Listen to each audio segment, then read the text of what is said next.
Pinupuri ka namin, O Diyos, Ama, Anak, at Espiritu Santo.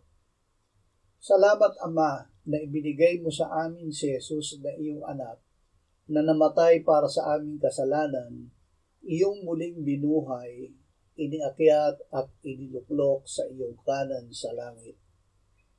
Salamat na ibinigay mo sa amin ang iyong banal na Espiritu at sa pamamagitan niya ay ibinuhos mo ang iyong pag-ibig sa aming puso. Panginoong Jesus, ikaw ang Kristo, ang anak ng Diyos, ang pinahiran ng Espiritu Santo.